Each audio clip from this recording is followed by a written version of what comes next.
Bonjour à tous, je suis Karim. Bonjour Christine. Bonjour à tous, je suis Christine et bonjour Karim. Merci. Nous sommes ravis de vous retrouver en ce début de printemps qui coïncide avec la tenue des 2 sessions politiques chinoises. Faut-il le rappeler, les 2 sessions sont un rendez-vous politique annuel majeur en Chine à l'occasion duquel les députés de l'APN, l'organe législatif et les membres de la CCPPC, l'organe consultatif, se retrouvent pour discuter des affaires d'État, apprécier le travail gouvernemental et définir la feuille de route annuelle du gouvernement. Cette année, l'APN va examiner et approuver le 15e plan quinquennal 2026-2030 de développement économique et social de la Chine. Oui, Karim, il faut préciser aussi que le plan quinquennal met l'accent sur les grandes priorités de développement de la Chine pour les 5 années à venir. Mais il offre également une large fenêtre d'opportunités pour le monde entier. À titre illustratif, l'agenda 2063 de l'Union africaine trouve un écho dans les opportunités de ce plan. Au cours de cette table ronde intitulée 15e plan quinquennal, opportunités pour le Sud global, nous allons aborder avec des confrères africains la coopération Chine-Afrique et notamment la coopération médiatique pour le Sud global. Pour en discuter, nous avons invité Clémence Tuna, journaliste de la radio-télévision du Burkina, qui co-anime cette table ronde à distance avec nous. Gérard Njoya, rédacteur en chef à l'Actu Chine Cameroun. Solange Tangamou, journaliste du Forum des As en RDC. Héribert Label Élisée Adjovi, patron du magazine panafricain Le Label diplomatique au Bénin. Nos 2 conseillers de CGTN français, Mélina Diao, présentatrice de l'émission La Chine avec moi, et Maïssa Benali Chérif. Bienvenue à tous. Le décor étant planté, je pose donc la première question à Clémence Tuna. Dans quel domaine pensez-vous que la coopération Chine-Afrique pourrait être dynamisée? Merci. Bonjour Karim, bonjour Christine. Comme le président Xi Jinping l'a dit lorsqu'il a reçu les ambassadeurs accrédités en Chine, ce plan quinquennal, c'est une liste d'opportunités pour le monde.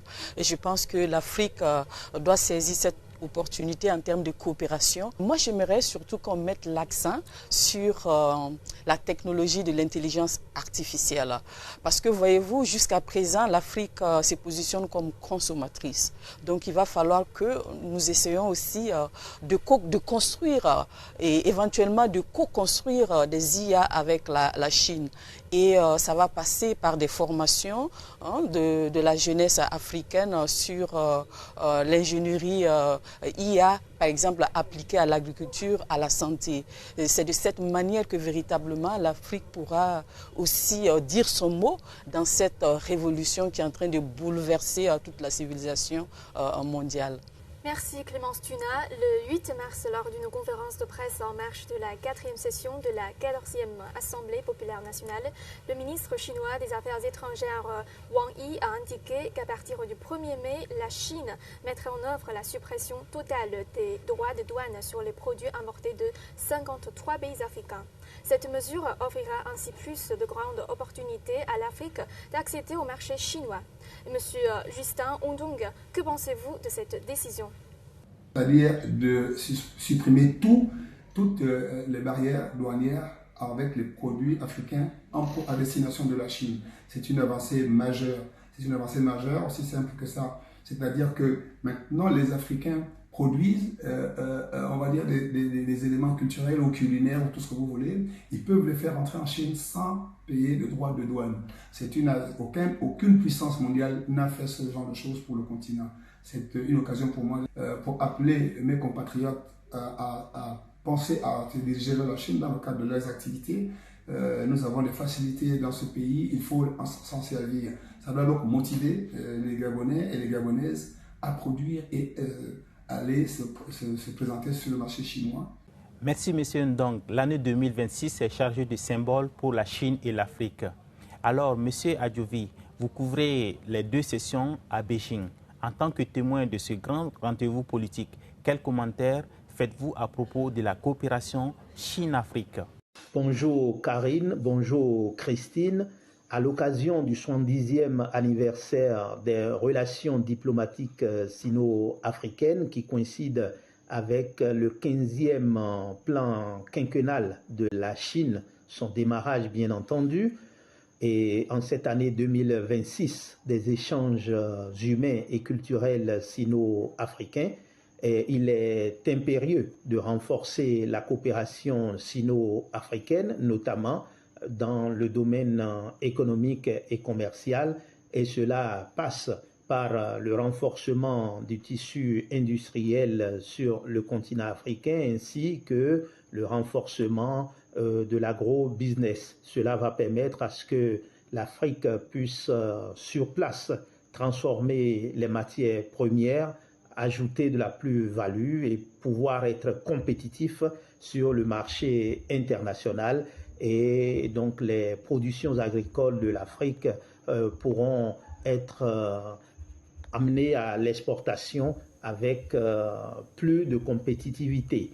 Sur le plan de l'intelligence artificielle et le numérique, il faudra créer des plateformes communes de l'innovation et de la souveraineté technologique. Merci Monsieur Adjovi. 70 ans de cheminement ensemble, cela représente 3 quarts de siècle de développement commun et de solidarité entre la Chine et l'Afrique. Et Monsieur Gérard Njoya, quels sont les faits marquants de ces 70 ans de coopération entre la Chine et l'Afrique? Bonjour Karim, bonjour Christine et merci de m'avoir convié sur votre plateau. Alors, permettez-moi de souligner à l'entame de mes propos que l'Afrique et la Chine, dans le sud global, ont une très longue histoire en commun. Ce sont des partenaires de très longue date et on parle aujourd'hui de 70 ans de coopération entre les deux parties dans divers domaines.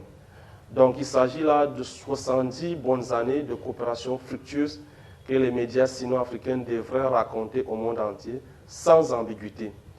Alors, au regard du 15e plan quinquennal de la Chine et de l'agenda 2063 de l'Afrique, nous pouvons dire en un seul mot que l'Afrique et la Chine parlent d'une voie commune, celle de la modernisation.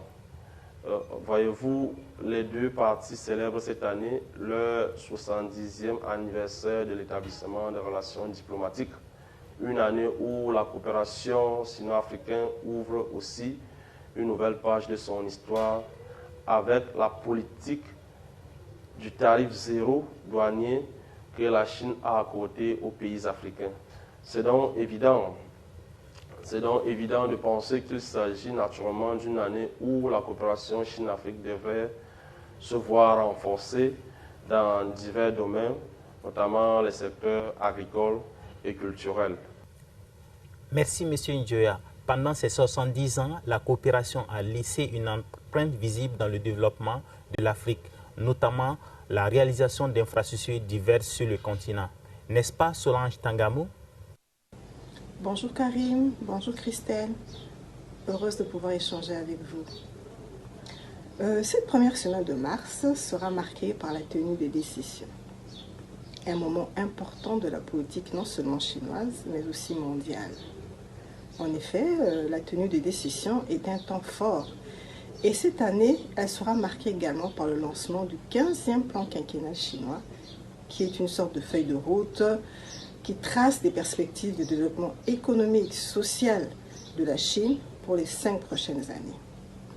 Cette année marque aussi le 70e anniversaire de l'établissement des relations diplomatiques entre la Chine et l'Afrique. Donc l'année 2026 est une année durant laquelle la Chine et l'Afrique vont pouvoir renforcer leur coopération, et ce, dans plusieurs domaines.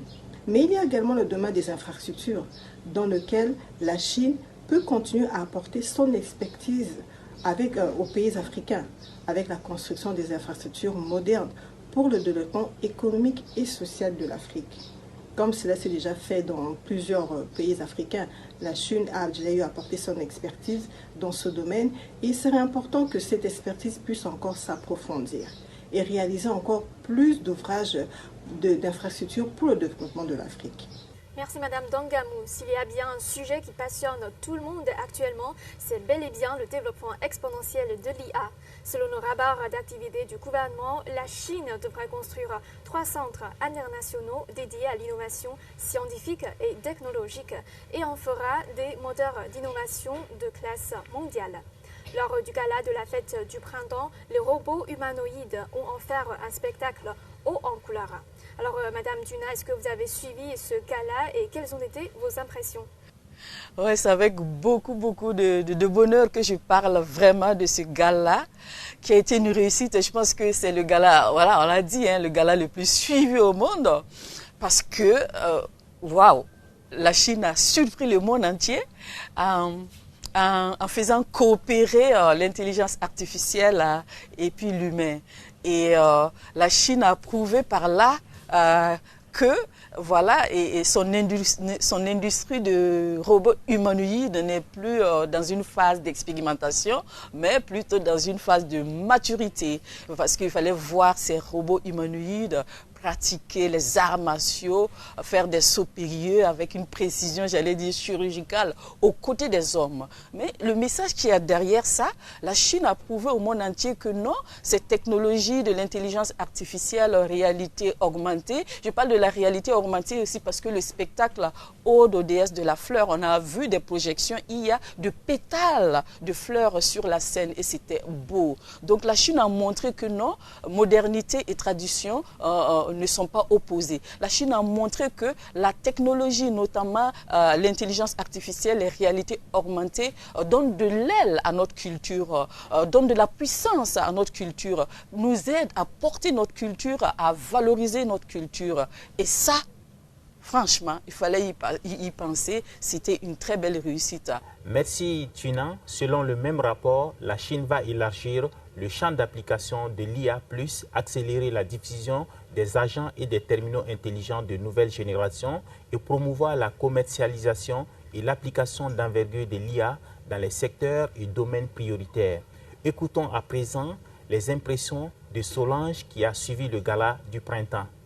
En effet, la Chine a pu démontrer son avancée, son développement au niveau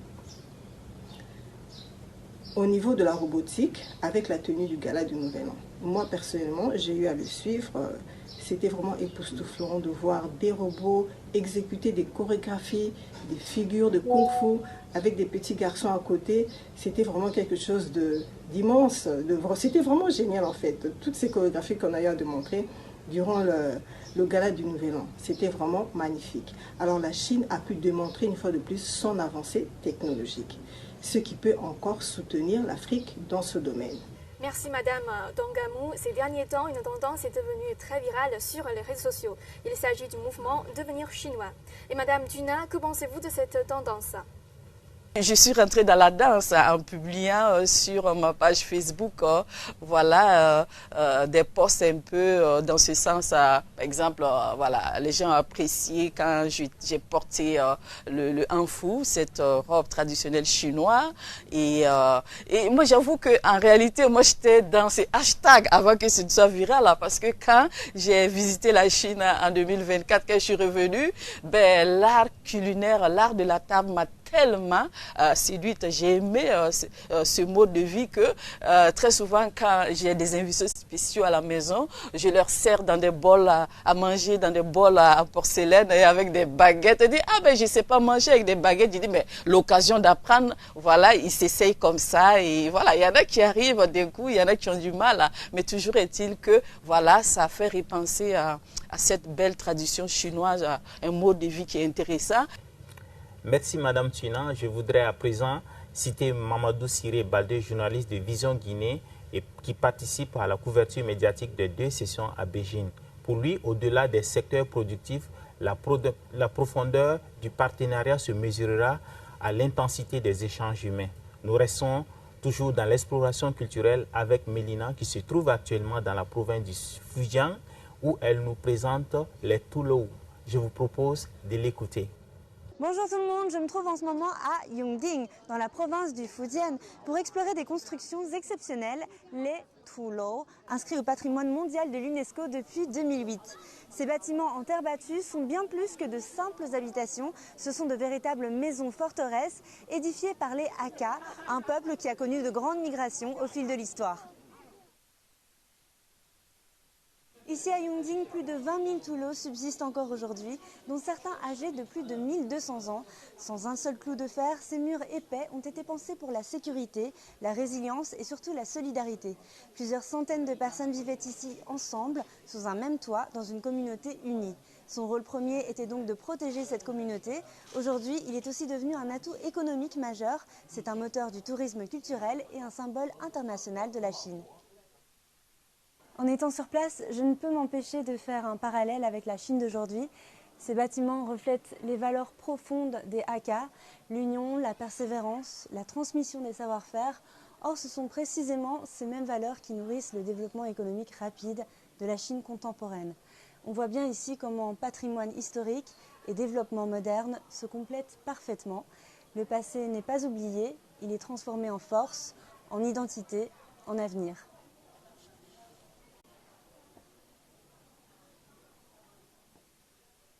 Merci Mélina. Nous restons toujours dans le Fujian avec Maïssa qui nous partage ses impressions sur le musée du patrimoine culturel et immatériel de Quanzhou.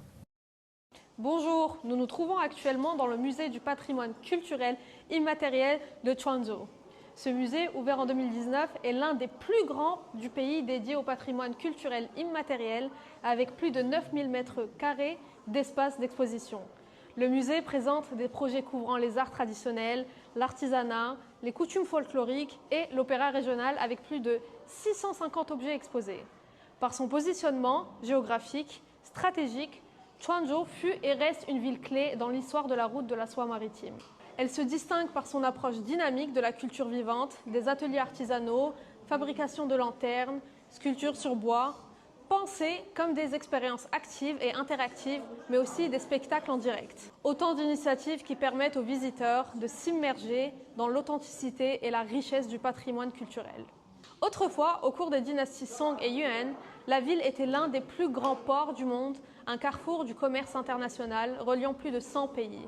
Ce patrimoine vivant de Quanzhou est un levier de prospérité contribuant à l'attractivité touristique et à la vitalité de l'économie locale.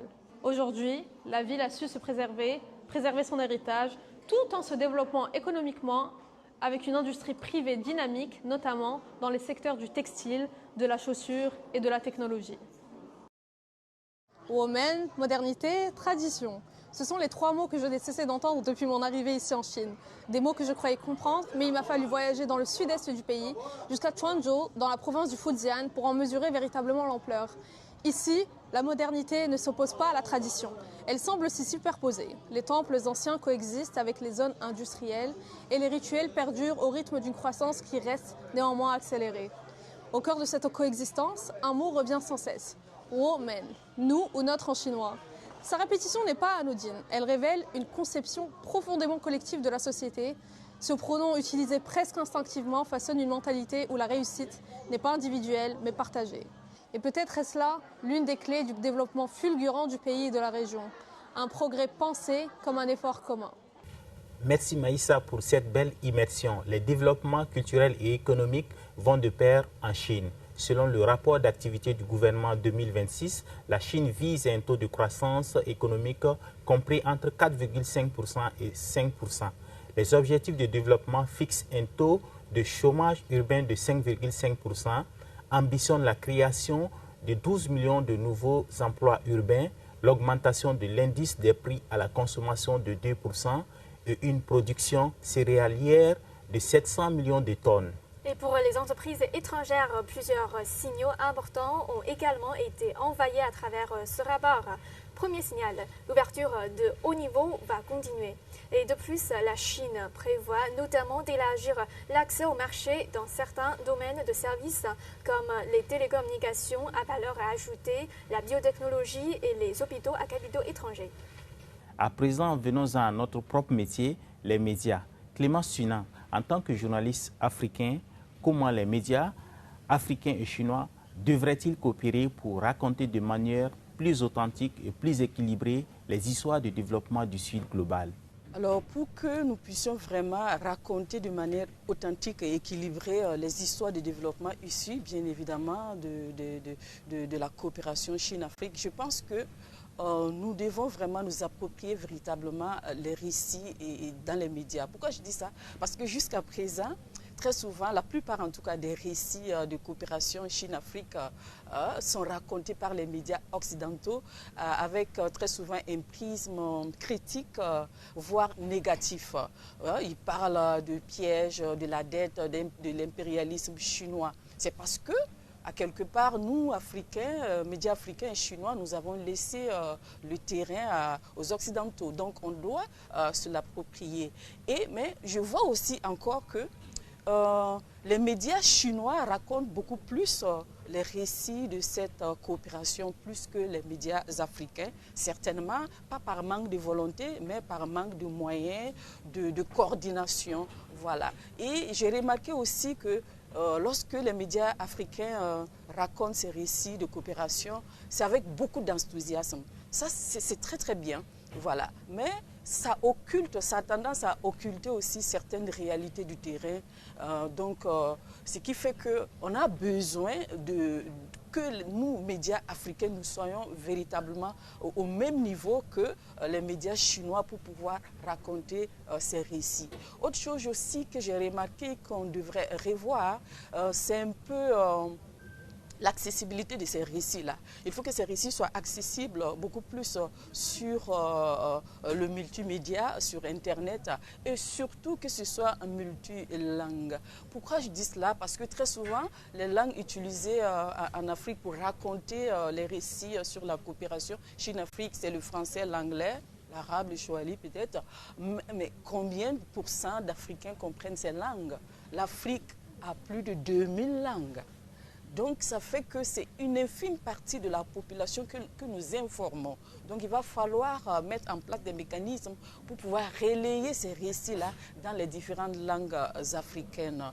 Merci Madame Duna et Monsieur Njoya. Qu'en pensez-vous? Pour ma part, il faudrait que les journalistes et autres acteurs des médias sino-africains définissent d'un point commun l'arc narratif de développement Chine-Afrique. Qu'ils se fassent d'abord mutuellement confiance et acceptent d'intégrer fidèlement les idées de chacun. Et pour terminer, que les journalistes et autres acteurs des médias essayent de se répartir les tâches pour une bonne narration de cette coopération. Voyez-vous, la coopération entre la Chine et l'Afrique a atteint aujourd'hui un niveau de développement appréciable et donc il revient à nous, journalistes, de faire preuve de beaucoup de professionnalisme partagé dans la narration de son histoire. Merci, M. Njoya. Sur la même lancée, Mamadou Siré Baldé, journaliste de Vision Guinée, qui est présent à Beijing pour les deux sessions, affirme ceci: une coopération médiatique approfondie offrirait l'opportunité de replacer les acteurs locaux au centre du récit. Selon vous, Madame Duna, comment les médias pourraient-ils assurer une couverture approfondie de ces événements afin de favoriser véritablement les liens profonds entre les jeunes des deux parties? Pour que nous, médias, Chine, Afrique, nous puissions vraiment permettre à la jeunesse de tisser de véritables liens, voilà, dans le cadre des échanges culturels et humains, je pense qu'il va falloir qu'on informe. Je ne dis pas qu'on informe, on le fait, mais il va falloir qu'on le fasse autrement. Parce qu'on se rend compte qu'on est beaucoup dans le relais des, comment je vais dire ça, des récits institutionnels, un peu beaucoup trop souvent confinés dans la communication institutionnelle. Ce qu'il faudrait faire, c'est de passer à des reportages beaucoup plus profonds, des portraits humains, voilà, de jeunes. Il va falloir aussi qu'on arrive à véritablement connecter la jeunesse chinoise et la jeunesse africaine. Et on sait que pour les retrouver de nos jours, il faut aller sur les plateformes numériques. Donc, ce qui veut dire qu'il va falloir qu'on investisse des plateformes comme YouTube, TikTok, Instagram. Ça, c'est du côté Afrique. Et du côté Chine, des plateformes comme WeChat et Weibo. Voilà. Et que les jeunes puissent se retrouver, se reconnaître à travers les récits que nous, journalistes, nous allons compter. Donc, nous allons construire un point informationnel sur ces réseaux sociaux pour permettre à la jeunesse africaine, à la jeunesse chinoise de rêver à travers ces belles histoires issues de la coopération Chine-Afrique que nous allons raconter. Pour terminer sur ce point, je dirais aussi que les médias doivent faire en sorte d'inspirer la jeunesse africaine, la jeunesse chinoise. Il faut que les récits qui font rêver, que nous allons raconter à travers les politiques de coopération, puissent amener un jeune à se dire, mais tiens, comment est-ce que je peux tirer profit de cette coopération? Par exemple, si je prends le cas du gala avec les robots humanoïdes qui ont pratiqué les arts martiaux, un jeune Africain qui regarde ça, ce récit qui est raconté vraiment avec toute l'émotion qu'il y a, puis se dire, mais tiens, comment moi, jeune Africain, je peux aussi profiter de cette nouvelle technologie que maîtrise la Chine. Donc c'est en gros cela. Nous devons informer autrement, nous devons connecter la jeunesse et nous devons inspirer la jeunesse africaine et chinoise à travers les récits que nous allons raconter. Pour cela, comme je le disais, il faut sortir vraiment de l'institutionnel, aller sur le terrain, raconter des tranches de vie, des vécus voilà, des Africains et des Chinois. Voilà, je profite aussi de cette occasion et j'aimerais vous poser des questions. Voilà, Karim, Christine. Moi, j'aimerais savoir quels sont les récits dominants sur l'Afrique, et particulièrement le Burkina Faso, dans les médias chinois. Eh bien, Clémence, les récits dominants de l'Afrique dans les médias chinois sont ceux d'une Afrique qui bouge, qui travaille pour sortir du sous-développement. Ce sont des histoires d'hommes et de femmes qui, en dépit des nombreux défis qu'ils affrontent, ont pris en main leur destin pour un monde meilleur. Ma deuxième question, selon vous, quelle image la jeunesse chinoise se fait-elle de l'Afrique en général et du Burkina en particulier? Merci pour votre question. Alors, pour la jeunesse chinoise, l'Afrique se présente comme un continent un peu lointain, mystérieux, situé à l'autre bout du monde, mais qui est aussi passionnant, attractif, dynamique, vivant et plein de vie. La jeunesse chinoise est curieuse et souhaite en apprendre davantage sur l'Afrique et elle aimerait avoir plus d'échanges avec la jeunesse africaine pour mieux la connaître. Et aujourd'hui, grâce aux médias et aux réseaux sociaux, les barrières sont en train de s'effacer entre les deux parties. Eh bien, nous sommes au terme de ces échanges qui nous auront permis de faire un tour d'horizon de la coopération sino-africaine et des opportunités offertes au Sud global à travers le 15e plan quinquennal. Nous disons merci à tous nos invités pour les différentes contributions. Nous espérons vous rencontrer pour d'autres occasions. Et dans un monde en proie à des incertitudes, saisissons les opportunités apportées par le 15e plan quinquennal. Et la Chine et l'Afrique ont fait le pari de cheminer ensemble dans le respect mutuel et la solidarité pour construire une communauté d'avenir partagée. Alors, au revoir et à bientôt.